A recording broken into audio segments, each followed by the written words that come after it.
ele aparece não parado, não paralisado, porque o Espírito do Senhor não é um espírito estatizado, não é um espírito mumificado, não é um espírito enjaulado, atribulado. Ele é um espírito de movimento, ele precisa de vida para se movimentar. Se você ficar parado aí, parecendo estátua de museu, ele não vai te tocar. Mas se houver alguém aqui que está com coragem de chacoalhar o esqueleto na presença de Deus, o Espírito do Senhor vai se apossar de ti, porque ele é um espírito de movimento. Levante a mão para cima, dê um tapinha nas costas do seu irmão assim e diga para ele: o Espírito Santo é um espírito de movimento. Querido, me dê um pouquinho mais de retorno aqui.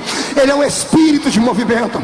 Olhe para cá. Quando eu olho para a essência da criação e eu vejo o Espírito pairando sobre a face das águas, antevendo como aquele que seria ainda uma grande bênção para os nossos corações na terra, eu vejo já a atuação dele. Se no princípio ele se movia sobre a face das águas, agora ele vem se mover sobre os corações quentes que estão aqui neste lugar nesta noite.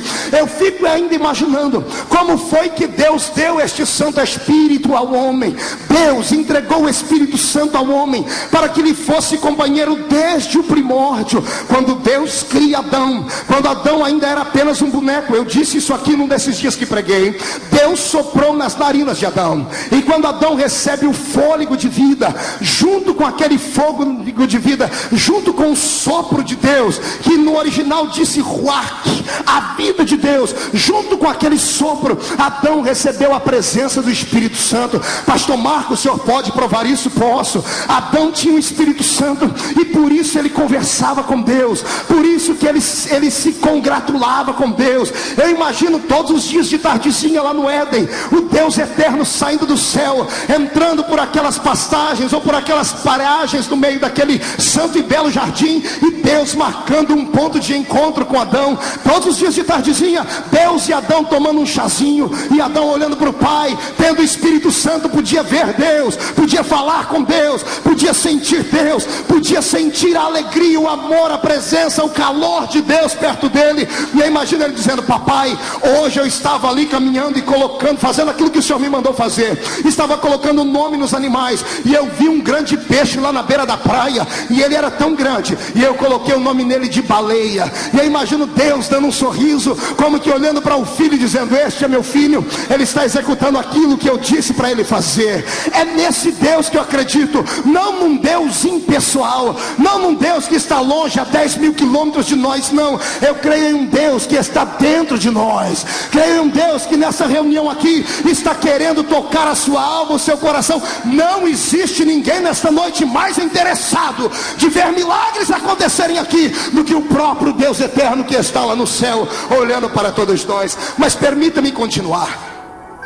Logo depois desta manifestação bela de Deus, depois que Deus prova o seu amor para com Adão, todos conhecem a história, ocorre na Bíblia Sagrada a primeira sessão espírita do mundo. Satanás se apossa do corpo de uma serpente, e a serpente entrega a sua vida a ele, a sua boca, a sua voz. E quando essa serpente então começa a enganar Eva fracassou na fé, acabou tentando, conseguiu conquistar o seu marido. Adão fracassou na fé, e depois que ambos reconheceram que estavam nus, olhando um para o outro, perceberam que estava na hora de se encontrarem com Deus. E Deus, antes de chegar pessoalmente, enviou a sua voz. E Deus então começa a perguntar: Adão, onde é que você está? E Adão se esconde. Amados, eu quero aqui dizer para você, talvez a maior tristeza da humanidade ocorreu neste dia. Naquele momento Adão estava escondido atrás de uma árvore, porque reconheceram que estava nu, ele reconheceram que estava em pecado. Sabe o que foi que ocorreu com ele? Ele simplesmente entristeceu o Espírito de Deus que estava dentro dele. E quando o homem entristece ao Espírito Santo, o Espírito se retira da vida dele. Eu vou lhe dizer porque é que muitas pessoas, depois de muitos anos de fé, depois que estão na igreja 10, 20, 30, 40 anos, acabam se esfriando na fé. Muitas pessoas usam um argumento, usam uma desculpa e dizem: não é que eu sou frio, é que eu amadureci na fé, eu não sou mais aquele menino barulhento. Não é nada disso, não é questão de amadurecimento, a questão é de que a pessoa acabou se enferrujando no meio do caminho. A caminhada foi tão grande, o esgotamento espiritual foi tão grande, que no meio da caminhada a pessoa acabou entristecendo o Espírito Santo. E uma vez que o Espírito Santo se entristece, ele se retira por um momento, porque a santidade de Deus é expressa nele. Agora você mesmo que está aqui nesta noite, batizado com o Espírito Santo, e há muito tempo não fala em línguas, há muito tempo não é renovado, não tente procurar questões humanas, pessoais, para dizer que o Espírito te abandonou. É porque dentro da sua alma alguma coisa aí feriu o Espírito Santo, e não é que ele foi para muito longe, ele apenas se retirou da sua vida por um pouquinho, para que você percebesse que sem ele não dá para viver. Davi um dia olhou para o céu e disse: Deus, não retires de mim o teu Santo Espírito. Amados, há uma diferença muito grande entre um homem que tem o Espírito de Deus e o que não tem. Vou lhes dizer agora: o que não tem o Espírito de Deus, o coração dele é igual a um cubo de gelo, frio, calculista. O que tem o Espírito de Deus, o seu coração é uma brasa de fogo tirada do trono de Jeová. Aquele que não tem o Espírito Santo de Deus, ele é igual a um carro importado, bonito, tem pompa, tem presença, tem várias formações, mas não sai do lugar, não tem combustível. Aquele que tem a presença do Espírito Santo, ele pode não ter aparência nenhuma, pode parecer um fusquinha meia caído aos pedaços, mas o tanque está cheio de combustível. Da partir daqui ele vai embora para lá. Eu quero saber onde é que tem um crente cheio do Espírito Santo aqui. Deixa eu ver. Aqui no púlpito temos homens de Deus cheios. Aleluia, temos. Isso é glória, isso é glória. Deixa-me lhe dizer, o homem perdeu o Espírito Santo, mas ele não saiu da terra ainda. Ele permaneceu por ali, tentando encontrar um coração para operar.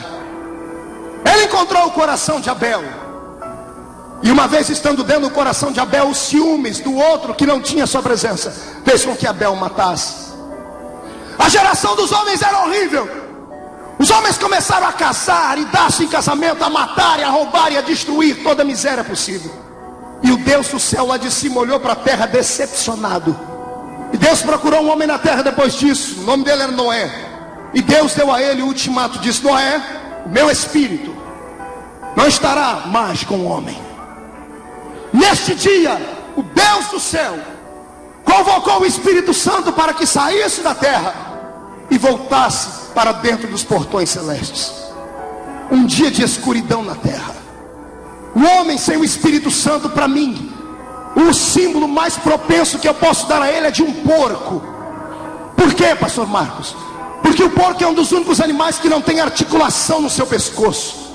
Você nunca vai ver um porco olhar para cima, porque o seu pescoço não tem articulação. Assim é um homem sem a presença de Deus, sem o Espírito Santo.